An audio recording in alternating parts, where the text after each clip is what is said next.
نحمده ونصلي ونسلم على رسوله الكريم اما بعد فاعوذ بالله من الشيطان الرجيم بسم الله الرحمن الرحيم ربي اشرح لي صدري ويسر لي امري واحلل عقدة من لساني يفقهوا قولي ربي زدني علما۔ محترم سامعین اکرام، السلام علیکم ورحمۃ اللہ وبرکاتہ۔ آپ تمام ساتھیوں کو الضحیٰ ٹی وی چینل پر خوش آمدید کہتا ہوں۔ ابھی تک اگر آپ نے ہمارے چینل کو سبسکرائب نہیں کیا ضرور سبسکرائب کریں تاکہ ہماری ہر قسم کی نئی آنے والی ویڈیوز آپ تک آسانی کے ساتھ پہنچ سکیں۔ محترم سامعین اکرام، ہم نے الحمدللہ قرآن پاک سمجھنے کا جو سلسلہ شروع کیا تھا اس کے ہم نے اللہ کے فضل سے 25 لیکچرز پڑھ لیے تھے۔ آج لیکچر نمبر 26 انشاءاللہ آپ حضرات کے سامنے پیش کروں گا۔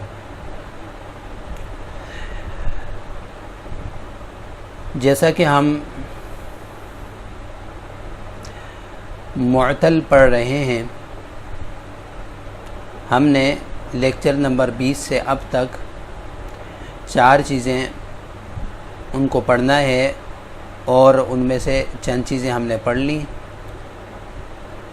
مضاعف، جس میں دوگنے یعنی 2 حروف ایک جنس کے 2 حروف اکٹھے ہو جائیں اسے مضاعف کہتے ہیں، اس کے متعلق ہم نے پڑھ لیا۔ اسی طرح محموز کے متعلق ہم نے پڑھ لیا، محموز کہتے ہیں جس میں حمزہ ہے۔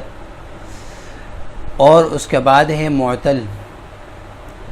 معطل کہتے ہیں جس میں حرف علت ہو۔ حرف علت شروع میں ہوگا، درمیان میں ہوگا یا آخر میں ہوگا۔ شروع میں ہوگا تو اسے مثال، درمیان میں ہوگا تو اسے اجوف، اور اگر آخر میں ہوگا حرف علت تو اسے ناقص کہیں گے۔ تو ہم نے مثال اور اجوف کو الحمدللہ پڑھ لیا۔ آج ہم ناقص کے متعلق کچھ پڑھیں گے۔ ناقص کون سا فعل ہوتا ہے؟ ناقص اس فعل کو کہتے ہیں جس میں حرف علت آخر میں آ جائے، حرف علت آخر میں آئے۔ آگے ناقص کی بھی 2 قسمیں ہیں، جس طرح مثال کی 2 قسمیں تھیں یا اجوف کی 2 قسمیں تھیں، ناقص کی بھی بالکل اسی طرح 2 قسمیں ہیں۔ نمبر 1 ہے ناقص واوی اور نمبر 2 ہے ناقص یائی۔ ناقص واوی یعنی وہ فعل جس کے آخر میں واو آ رہا ہو، حرف علت واو آ رہا ہو، اسے ناقص واوی کہیں گے۔ اور اگر وہ فعل جس کے آخر میں حرف علت یا آ رہا ہو تو اسے ناقص یائی کہیں گے۔ تو آج ہم انشاءاللہ ناقص واوی کے متعلق بات کریں گے اور ایک سیمپل کے طور پر ایک صیغہ آپ کے سامنے پیش کریں گے جو ناقص واوی کا ہے۔ اس کو دیکھ کر آپ کو انشاءاللہ اندازہ ہو جائے گا کہ تمام کے تمام افعال جو ناقص کے ہیں جس کے آخر میں حرف علت واو آ رہا ہے وہ اسی طرح بنیں گے۔ اس کا فعل ماضی اسی طرح ہوگا، اس کا فعل مضارع اسی طرح ہوگا، امر ہوگا، نہیں ہوگا، ہر چیز ایک جیسی ہوگی، اس جیسی ہوگی۔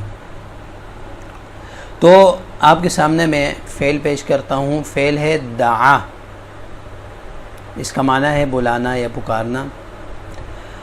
دعا اصل میں دعا تھا، واو آخر میں ہے حرف علت۔ واو کو ہم نے الف سے بدل دیا کیونکہ واو سے پہلے پیش آ رہا تھا، زبر آ رہا تھا۔ اس زبر کی مناسبت کی وجہ سے اس واو کو ہم نے الف سے بدل دیا، دعا ہو گیا۔ تو اس سے گردان ہوگی دعا، دعوا، دعو، دعوت، دعوتما، دعوتم، دعوت، دعونا۔ پکارا اسے ایک مرد نے، پکارا ان 2 مردوں نے، پکارا ان سب مردوں نے، پکارا آپ ایک مرد نے، پکارا آپ 2 مردوں نے، پکارا آپ سب مردوں نے، پکارا میں نے، پکارا ہم نے۔ اور مؤنث ہوگی دعت، دعتا، دعینا، دعیتی، دعیتما، دعیتن، دعیت، دعونا۔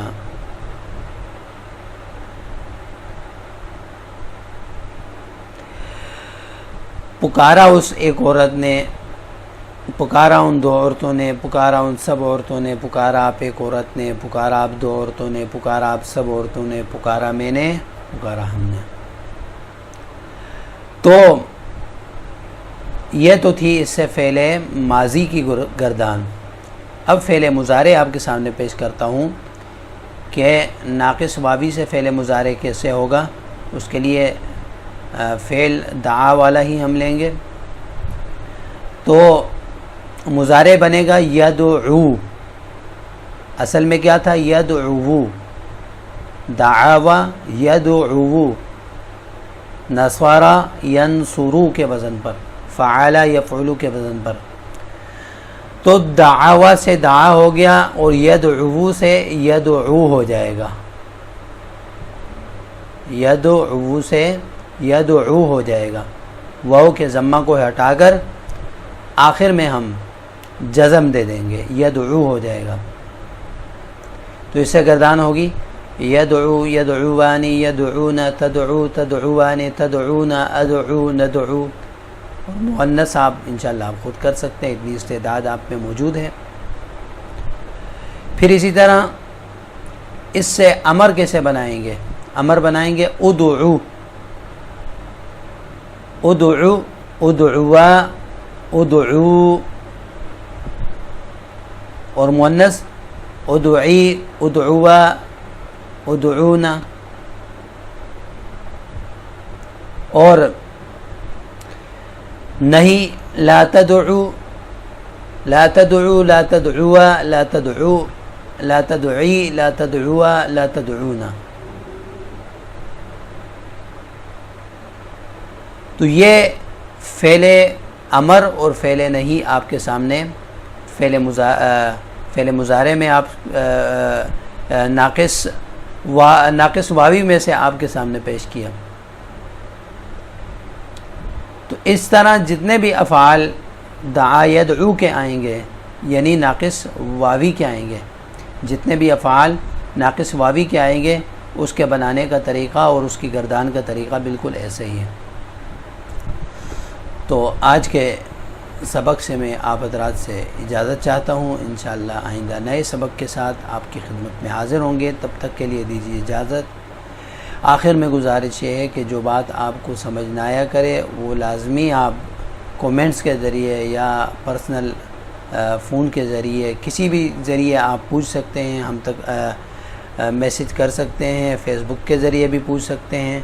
تو آپ ضرور پوچھ لیا کیجئے تاکہ ہمارا وقت بھی ضائع نہ ہو اور ہمیں صحیح طریقے پہ قرآن پاک سمجھنا آ جائے اور عربی زبان کے اندر ہمیں مہارت حاصل ہو جائے۔ تو آپ سب حضرات سے میں اجازت چاہتا ہوں۔ السلام علیکم ورحمۃ اللہ وبرکاتہ۔